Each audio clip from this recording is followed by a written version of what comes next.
William Gilmore here for the ScreenwritersJourney.com, and it is day 32. And if you're wondering why I'm in the same shirt I had on yesterday, then you didn't watch yesterday's video. But of course, if you didn't watch yesterday's video, then you don't know that I'm in the same shirt. So, never mind. Anyway, today was a very, very busy day of screenings of independent films. I went to two different film festivals, starting off with the Sunscreen Film Fest West. It's a mouthful, down in Hermosa Beach, to see the world premiere screening of Ladybug. Now, Ladybug is the film that was written and directed by Brooks Campbell, who we just did a script talk interview with, and this was the big premiere for the film that we discussed in that interview. It's a really interesting psychological horror kind of movie.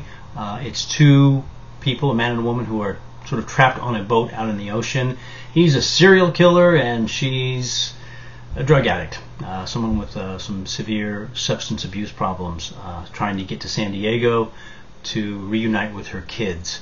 And she ends up on his boat. They get trapped out in the ocean, and it's how the two of them coexist or don't coexist out on the water for several days while they're stranded. And there's sharks circling the boat, and there's a gun, and there's drugs, and there's all kinds of things going on. And what's kind of cool about it is you're not quite sure if it's all really happening or if it's in her mind. And even the ending kind of leaves that question open for you. Did she succeed in getting away from the guy, or was he even a bad guy to begin with? It's a lot of psychological stuff going on there. What really makes it interesting is that this is a very low-budget, independent film that a screenwriter, Brooks Campbell, produced himself. It's one of the examples of how screenwriters get their work out there when they can't get in studio or production company to look at their work. Just do it yourself. And Brooks has done that with two other films. Rupert Patterson Wants to Be a Superhero and Subprime, both of which he financed himself and got distribution on. So he's hoping the third time will be a charm as well. Some of the technical things that they had to go through to make this film are quite amazing. It is shot on a powerboat out in the ocean. They didn't have a chase boat or anything to film, or a platform they needed to film from, so they had to do all the filming on the boat.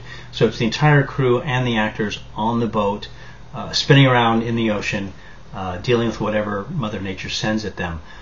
And it's really guerrilla filmmaking at some of its finest. The things that they had to go through.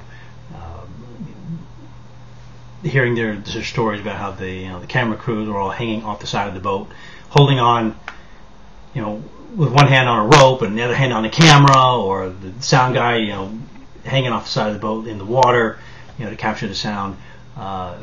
Really, really fascinating behind-the-scenes story on how they made this. Which brings me to my second film that I saw tonight, Ben Samuel's 6:15. Now, I know Ben from the Writers' Workshop, Tuesdays at 9, and I know Ben there as an actor. I didn't realize that he was also a director and a writer, because I only see him at the workshop as an actor. And he had this film premiering, it was another world premiere, at the Shriek Fest in the Raleigh Studios in Hollywood. And talk about an amazing technical accomplishment. It's a zombie film.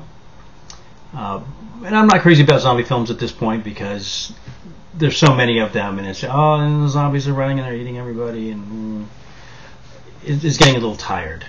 And what Ben and his brother have done with this is really give a fresh take on the zombie genre. And basically what they've done is given a very immersive, single point of view look at this world. It's all told from the perspective of our main character, our lead, played by Ben. And it is a single continuous shot for the entire movie from his POV. You see it completely from that character's perspective. Even from the first shot. Now, we talked earlier here on the website about the importance of that opening shot. This is basically a non-shot. Their opening shot was not a shot at all. It was a black screen with about 2 or 3 minutes of dialogue happening. It's our main character's wife who is berating him for having been in bed all day, and it's just black. And you're sitting there watching this and going, is there something wrong with the projector? Is the video not playing? What's going on? This is going on for a really long time. But nobody's getting up and scurrying, trying to fix the problem. So I'm like, okay, this is intentional, but this is really odd. But it made a really, really strong impression that it just happened in this blackness, and then all of a sudden we get this sort of flicker as our main character's eyes open, and it really establishes that we're going to see this movie from his perspective. It was a brilliant opening. I thought they handled it amazingly well, and then they doubled down on it, and the shot's out of focus. And you're like, what in the world is going on? The projector's out of focus. And we're waiting, and finally the wife stops yelling at him. She leaves the room, and our main character walks over to the dresser and picks up a contact lens case, pulls out one contact lens, pops it in one eye, half the screen clears up, pops it in the other one, and the other half of the screen clears up. So it's a very, very strong opening, really establishing that this is going to be a different look at this zombie world, or any world, and we really, really strongly are told that this is from this character's perspective. And it's a little unsettling, a little disconcerting at first, because there's so much motion as he's moving around and everything. But by the time the first zombie shows up, we've gotten used to it. And once we're used to it, and that zombie shows up, and our character starts running, it's pretty much nonstop running for the next hour and 15 minutes or so. And you are caught up in that world, and you are running with him. I don't believe there was any score. I don't recall hearing any score. I need to check with Ben on that, which is another amazing thing, because there were several times my heart was actually racing, and I actually felt some fear for these guys. He doesn't know where to look, so we don't know where to look. He's looking this way, there's nothing. He looks this way, there's nothing. He comes back, oh my God, here come zombies over here. Where did they come from? The technical skill to pull this film off was absolutely amazing. They took about 2 weeks to just rehearse the staging and the camera move. And when talking about the camera moves, Ben is actually wearing the camera to give because his hands are reaching into the frame, and he's holding objects and these guns, knives, whatever it is. And in order for everything to line up properly, the camera had to be where his head was, and that's also where the actors had to look. So in order to do that, they strapped a red camera to him with his head off to the side like this, and the camera placed here, and then he had a monitor in front of his face so he could see what was going on. And so he's having to act like this with this whole rig on him. It was like a 60-pound rig, and long continuous takes. I mean, we're talking, we'd start in one house, go to another house, and then go to a barn, and it's one long continuous fluid shot. Just the choreography that had to go into that. To, you've got actors waiting in the next house, you've got actors waiting in the barn, you've got special effects rigs with the operators hidden all along the course, so that as they pass them, these things are happening and firing off. And some of it had to be done in one take. They didn't get a second chance. So they really had to rehearse that. The technical skill behind it was astounding. And they built so much tension with it. It was really, really great filmmaking done. I won't say it was low budget, or it certainly wasn't micro budget. Ben wouldn't tell me the exact cost, but they spent a few dollars on it, but it was still, in the grand scheme of things, it's a low budget film. And it's what independent filmmakers can do if they set their mind to it.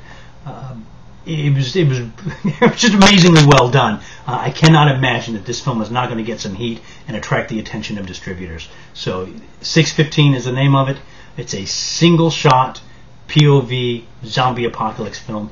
You need to look for it. It's really cool filmmaking that has a lot of emotion to it. I really, really enjoyed it a lot. So that's what I did today. Made my rounds, got to see some work from other screenwriters and filmmakers, made a few contacts, passed out a few business cards. So it was a good day. I enjoyed it. It's inspiring, and so now I've got to get back to writing. And so do you. So I'll see you back here on the blog tomorrow.